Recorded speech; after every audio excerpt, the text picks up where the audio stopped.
விவிலியத்தில் இருக்கக்கூடிய ஒரு தேவ வசனத்தை பற்றி தான் இந்த வீடியோல பார்க்க போறோம். ஸோ மிஸ் பண்ணாம வீடியோ ஃபுல்லா பாருங்க. நான் உங்கள் விஜய் நிஷா அகஸ்டின். இது நம்ம ஜெம் சாக்ரா டிவி. தேவனுக்கே மகிமை உண்டாவதாக. அவர் வாய் நின்று பிறந்த வேத பிரமாணத்தை ஏற்றுக்கொண்டு அவர் வார்த்தைகளை உம்முடைய இருதயத்தில் வைத்துக் கொள்ள வேண்டுகிறேன். அப்பொழுது சர்வ வல்லவர் தாமே உமக்கு பசும் பொன்னும் உமக்கு சொக்க வெள்ளியுமாக இருப்பார். அப்பொழுது சர்வ வல்லவர் மேல் மன மகிழ்ச்சியாயிருந்து தேவனுக்கு நேராக உம்முடைய முகத்தை ஏறெடுப்பீர். கர்த்தர் உங்களை ஆசிர்வதிப்பாராக என்று விவிலியத்துல யோபு நூல்ல குறிப்பிடப்பட்டிருக்கு. யோபு புத்தகத்தில் இருக்கக்கூடிய இந்த வசனங்கள் மிகவும் ஆழமானவை.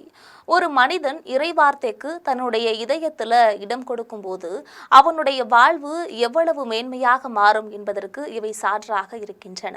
இந்த வசனங்களின் விளக்கம் என்னவென்றால், இறைவனின் வேத பிரமாணத்தை வெறும் பேச்சாக அல்லாமல் நம்முடைய இதயத்துல பொக்கிஷமாக வைத்துக் கொள்ள வேண்டும்.